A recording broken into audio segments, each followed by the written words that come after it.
आप सभी का स्वागत है एमके फार्मा फैक्ट के इस नए वीडियो में, जहां आज हम एक और कंट्री की सैर कराएंगे। तो वह देश जहां बहुत सारे कुछ नियम और कानून हैं, जहां की धर्म, भाषा, संस्कृति, जनजाति, यहां के इतिहास और साथ ही हम यहां की जीडीपी को जानेंगे। आखिर कैसा धर्म और जाति वाला कंट्री है, ये सभी बात आगे हम जानेंगे। तो आपको बस एक ही रिक्वेस्ट करना चाहते हैं, वीडियो को बीच में स्किप मत कीजिएगा। अगर वीडियो पसंद आए तो एक लाइक जरूर कीजिएगा। चलिए बिना कोई देरी किए सीधे वीडियो को स्टार्ट करते हैं। तो हम बात कर रहे हैं सैन मारिनो कंट्री की। तो यह सैन मारिनो आधिकारिक तौर पर सैन मारिनो गणराज्य है, जहां यह पूरे दुनिया का 5वां सबसे छोटा देश भी है। सैन मारिनो देश की राजधानी सैन मारिनो ही है और सबसे बड़ा शहर डोगाना है। यहाँ सैन मारिनो देश की आधिकारिक भाषा इटालियन है और यहाँ की अन्य भाषा में रोमाग्नोल भाषा शामिल है। अगर सैन मारिनो देश की धर्म की बात करें तो सैन मारिनो की धर्म 91.5% कैथोलिक यानी एक ईसाई देश है और बचे 7.5% धर्मों का कोई भी पता नहीं है। दोस्तों, यह सैन मारिनो भी कभी कैद हुआ था, जहां रोमन साम्राज्य से आजादी 3 सितंबर 301 को हुआ था, जहां बाद में पोप राज्य से आजादी 1291 में हुआ था और अंत में एक संविधान 8 अक्टूबर सन 1600 में इसको मिला। यह सैन मारिनो देश की कुल क्षेत्रफल 61.19 स्क्वायर किलोमीटर की है और जहां आज अगर इसकी पॉपुलेशन को देखें तो यहाँ की कुल पॉपुलेशन 35,436 की है। दोस्तों, इस सैन मारिनो देश की कुल जीडीपी 1.998 बिलियन डॉलर की है। साथ ही यहाँ के प्रति व्यक्ति की कुल जीडीपी 58,540 डॉलर की जीडीपी है, जो पीपीपी यानी परचेसिंग पावर पैरिटी के आधार पर यह जीडीपी को रखा गया है। अगर सैन मारिनो की कुल मुद्रा को देखें तो यूरो यहाँ का मुद्रा है और इस सैन मारिनो में अगर आप किसी को कॉल करते हैं तो आपको अपने मोबाइल नंबर के सामने +378 लगाना पड़ेगा। रोमांगा और मोर्चे क्षेत्रों के बीच मध्य इटली के एडियाट्रिक किनारे पर माउंट टिटानो की ढलान पर स्थित यह एक देश है। यह सैन मारिनो देश चारों ओर से इटली गणराज्य से घिरा हुआ है। यह वेटिकन सिटी और मोनाको के बाद यूरोप का सबसे छोटा स्वतंत्र राज्य है। अब नजर डालते हैं इसकी भूगोल पर। तो सैन मारिनो का आकार अनियमित आयताकार है, जहां इसकी अधिकतम लंबाई उत्तर पूर्व से दक्षिण पश्चिम तक 13 किलोमीटर का है।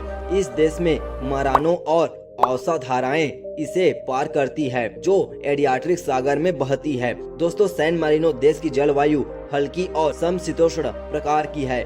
दोस्तों, गर्मियों में अधिकतम तापमान 70 डिग्री फ़ारेनहाइट यानी कि 26 डिग्री सेल्सियस होता है और यहाँ सर्दी में तापमान -7 डिग्री सेल्सियस तक पहुँच जाता है। दोस्तों, यहाँ वार्षिक वर्षा लगभग 22 इंच की होती है। यहाँ की वनस्पति क्षेत्र भूमध्य सागर की विशिष्ट क्षेत्र है, जहाँ यहाँ कई प्रकार के जंगलों में जैतून, देवदार और भी कई प्रकार के पेड़ आपको देखने को मिलेगा और भी प्रकार के यहाँ घास और फूल शामिल है। यहाँ पालतू पशु और जंगली जानवरों में हाथी, लोमड़ी, नेवला और खरगोश पाए जाते हैं। सैन मारिनो देश के अधिकांश लोग इटली, संयुक्त राज्य अमेरिका, फ्रांस और अर्जेंटीना में रहते हैं। यहाँ सैन मारिनो देश के प्रमुख संसाधन में कुछ बड़ी कंपनियां और साथ ही यहाँ आने वाले पर्यटन और कृषि से यहाँ की अर्थव्यवस्था टिकी है। यहाँ सैन मारिनो देश के लोगों को सामाजिक कार्यों में ज्यादा लगाव है। यह देश उन लोगों के लिए रोजगार का अवसर प्रदान करता है जिन लोगों को रहने और पढ़ाई में बहुत ज्यादा दिक्कतें होती है। यहाँ देश के लोगों को उनकी सुरक्षा के लिए मुफ्त शिक्षा, चिकित्सा और दुर्घटना, इन सभी को भी यहाँ ध्यान दिया जाता है। यहाँ लोगों को 16 वर्ष की आयु तक शिक्षा निःशुल्क दी जाती है। यहाँ की पहली विश्वविद्यालय की स्थापना सन 1985 में की गई थी। यहाँ सैन मारिनो की सेवा देने के लिए एक अंतर्राष्ट्रीय हवाई अड्डा फेडरिको फेलिनो हवाई अड्डा है। दोस्तों, यहाँ के झंडे में सफेद और नीली धारियां पर्वतीय देश को घेरे हुए बादलों और आकाश का संकेत देती है।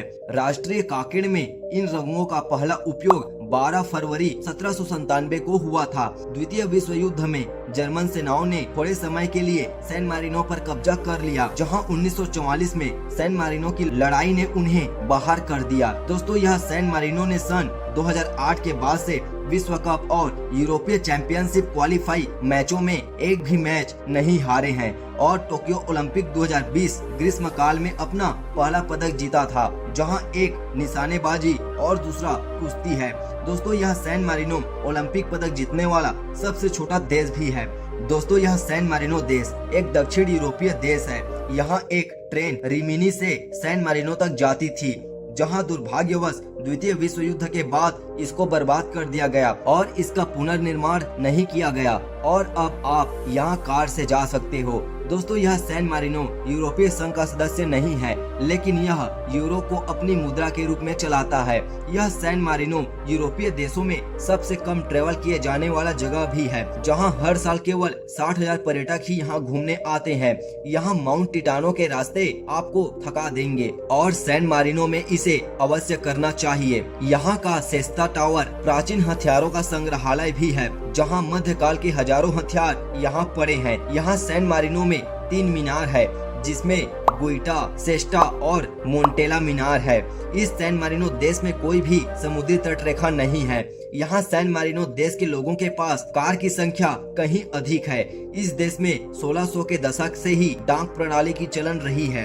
यह सैन मारिनो देश उन देशों में से एक है जहाँ कोई भी राष्ट्रीय ऋण नहीं है, यानी कि इसका कोई भी उधारी नहीं है। साथ ही यहाँ मोनाको, लिंटेस्टीन देशों की तरह एक भी सैन्य शक्ति भी नहीं है। यहाँ सैन मारिनो देश में लोग अधिकतर ज्यादा दिन जीते हैं। यहाँ देश के धार्मिक स्वतंत्रता और सहिष्णुता का एक लंबा इतिहास रहा है। सैन मारिनो 3 सितंबर को अपना राष्ट्रीय दिवस मनाता है, जहां इसे सेंट मैरिनस के पर्व के रूप में जानते हैं। दोस्तों सैन मारिनो देश में ऐतिहासिक केंद्र में आकर्षक वास्तुकला के साथ ही संकीर्ण घुमावदार सड़कें भी है।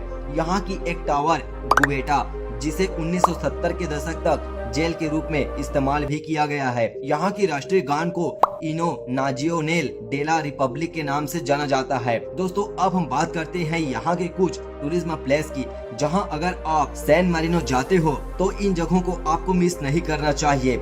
जहाँ पर फर्स्ट नंबर पर आता है सेंट्रो हिस्टोरिको डी सैन मारिनो, दूसरे नंबर पर आता है गुआइटा, तीसरे नंबर पर आता है पासो डेले स्ट्रेंगे और फोर्थ नंबर पर आता है tourism office of San Marino, fifth number पर आता है मोंटेल टावर। और इस तरह आपको और भी खूबसूरत टूरिज्म प्लेस देखने को मिलेगा। दोस्तों यहाँ एक मेडिवल डेज फेस्टिवल यहाँ बहुत ज्यादा मनाया जाता है, जहाँ ये पर्व यहाँ बहुत धूमधाम से मनाते हैं। दोस्तों आपको कैसा लगा सैन मारिनो के बारे में जान करके? क्या आप इस वीडियो पर नए हो और ऐसी ही इंटरेस्टिंग वीडियो के लिए इस चैनल को सब्सक्राइब जरूर कीजिएगा।